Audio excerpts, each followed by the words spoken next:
Sebelum kalian nonton video ini, jangan lupa subscribe dan like ya. Terima kasih. Semoga kebaikan kalian mendapatkan balasan oleh Tuhan. Selamat menonton, semoga bermanfaat.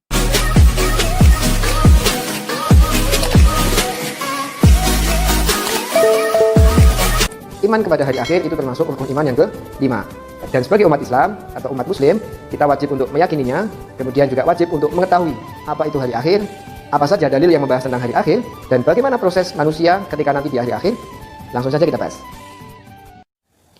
Kita mulai pembahasan yang pertama, pengertian iman kepada hari akhir. Yang dimaksud hari akhir adalah kehidupan di akhirat yang akan dialami oleh seluruh umat manusia sesudah berakhirnya kehidupan dunia.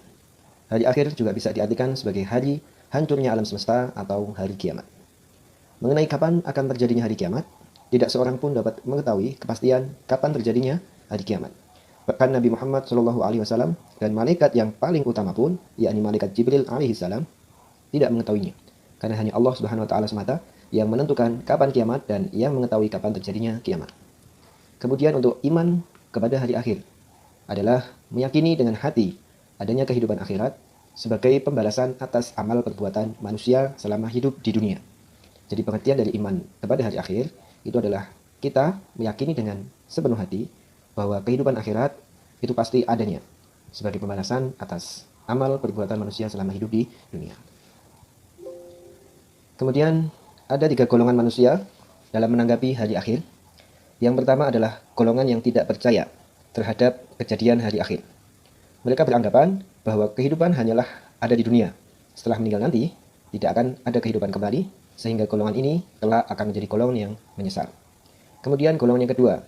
Golongan yang kedua adalah golongan yang mempercayai adanya reinkarnasi, yakni kembalinya manusia setelah meninggal sesuai dengan amal perbuatannya.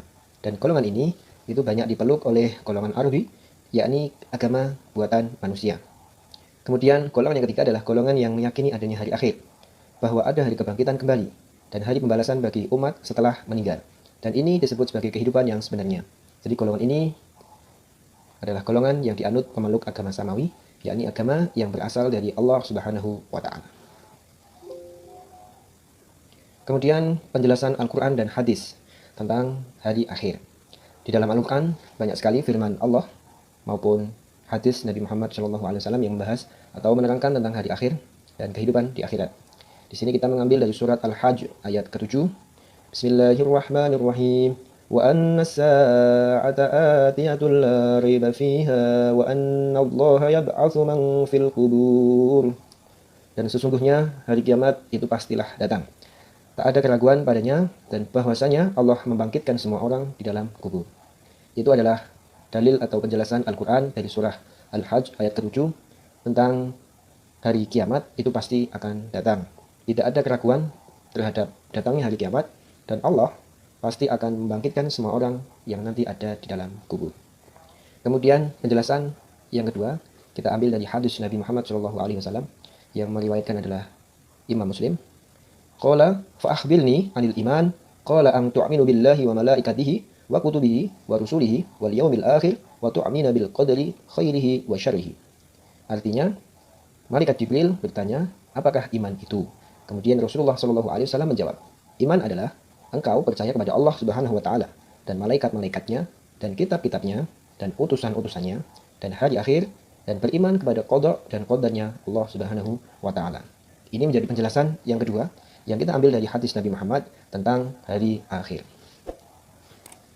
Kemudian macam-macam dari hari akhir. Di sini hari akhir atau hari kiamat itu dibagi menjadi 2. Yang pertama adalah kiamat sugro. Yang kedua adalah kiamat kubro.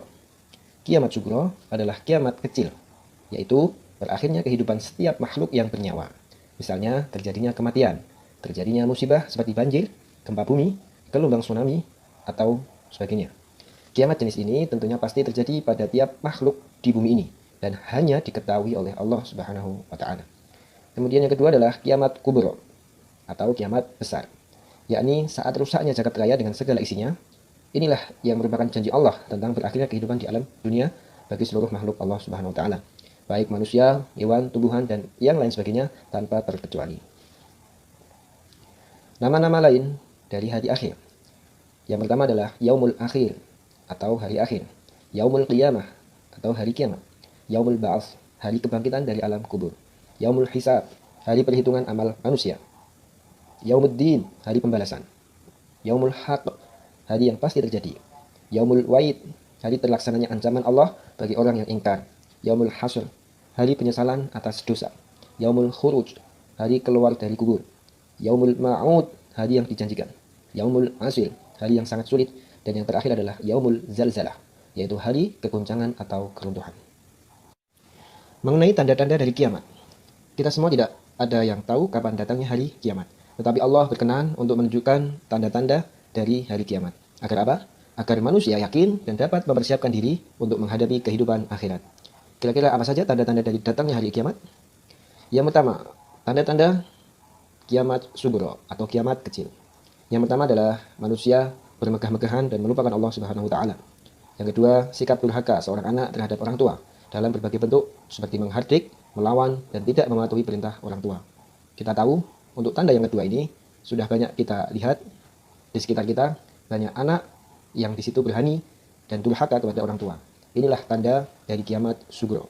Yang ketiga, zina mulai merajalela. Kemudian yang keempat, ilmu agama tidak dianggap penting lagi. Yang kelima, manusia kembali menyembah selain Allah Subhanahu wa taala sehingga benar-benar melupakannya. Yang keenam adalah banyak ahli Al-Quran, tetapi kelakuannya masih fasik, yaitu hanya buat bacaan tanpa dipahami dan diamalkan oleh pembacanya. Ini adalah termasuk tanda-tanda dari kiamat sugro. Selanjutnya, tanda datangnya kiamat kubro atau kiamat besar. Di sini ada 6. Yang pertama adalah ketika bulan itu terbelah atau terbelahnya bulan. Yang kedua, matahari terbit dari arah terbenamnya. Untuk sekarang kita masih melihat matahari terbit dari arah timur. Ketika nanti tanda datangnya hari kiamat kubro, matahari akan terbit dari arah barat. Yang ketiga, keluarnya dukhon atau asap beracun dari perut bumi yang nanti bisa membinasakan umat manusia. Yang keempat, seringnya terjadi peristiwa gempa bumi. Kemudian yang kelima, keluarnya hewan yang aneh dari dalam bumi. Yang keenam, keluarnya api dari dasar bumi yang nanti bisa membinasakan manusia. Tanda-tanda di atas itu tidak ada seorang pun yang mengetahui kapan terjadinya. Namun demikian, wajib bagi kita sebagai umat muslim yang beriman untuk meyakini dan mempercayai bahwa tanda-tanda di atas pasti akan terjadi. Selanjutnya, peristiwa-peristiwa yang berhubungan dengan hari akhir. Di sini ada 7 peristiwa yang nantinya akan dilalui oleh manusia setelah meninggal. Yang pertama adalah alam barzah. Alam barzah juga disebut sebagai alam kubur, yakni alam yang membatasi antara alam dunia dan akhirat. Di alam barzah, manusia sudah dapat merasakan balasan amal baik dan amal buruk. Jadi setelah meninggal nanti, manusia akan masuk di alam barzah, dan di sana itu nanti amal baik dan amal buruk itu nanti bisa dirasakan oleh manusia. Bagaimana nasib mereka di alam barzah itu tergantung dari amal yang dia lakukan selama di dunia. Kemudian yang kedua adalah yaumul ba'ats. Setelah terjadinya hari kiamat, nanti seluruh umat manusia sejak Nabi Adam alaihissalam hingga manusia terakhir akan dibangkitkan oleh Allah, dan hari kebangkitan tersebut itu dinamakan yaumul ba'ats. Yang ketiga yaitu yaumul mahsyar, adalah hari berkumpulnya seluruh umat manusia. Jadi setelah manusia dibangkitkan dari alam kubur, manusia digiring dan dikumpulkan di padang mahsyar, yakni tanah lapang yang datar di mana manusia akan berkumpul sesuai dengan keadaan, amal, dan perbuatan semasa hidupnya. Yang keempat adalah yaumul mizan, yaitu hari penimbangan amal baik dan amal buruk yang dilakukan oleh manusia selama hidupnya di dunia. Di hari ini nanti, semua amal akan ditimbang, berat dan ringannya amal tersebut itu nanti akan menentukan nasib di kehidupan akhirat.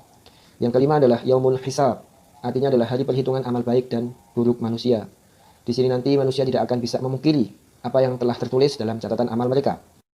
Peristiwa selanjutnya adalah syirat, jembatan penentu bagi setiap manusia setelah dihitungnya amal baik dan buruk manusia.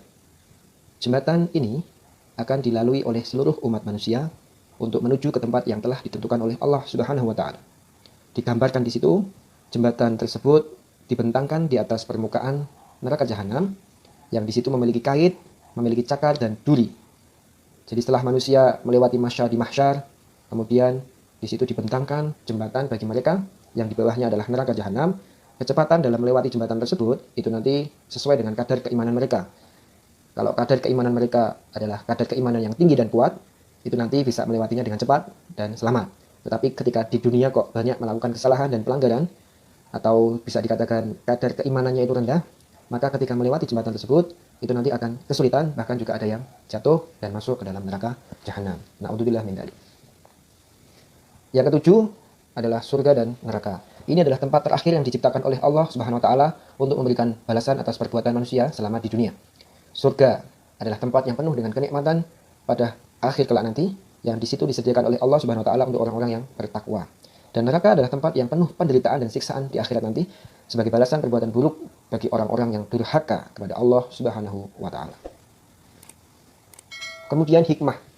Hikmah apa yang bisa kita ambil setelah kita beriman dan yakin kepada hari akhir?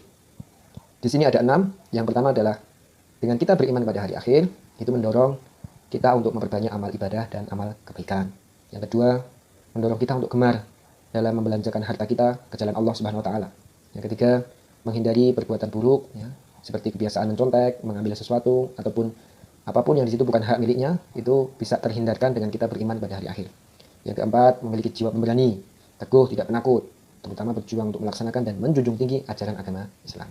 Yang kelima, dalam hidupnya di dunia, ia tidak akan tenggelam oleh arus yang bermegah-megahan, yang di situ bisa membuat dia iri, dengki, ataupun malah tidak suka dengan kenikmatan yang diterima oleh orang lain. Yang terakhir adalah bisa menenteramkan batin, terutama bagi orang yang mendapatkan perlakuan yang tidak adil atau tindakan yang sewenang-wenang, sehingga dapat menambah ketabahan kita, kesabaran dalam menghadapi segala macam ujian dan cobaan hidup ini.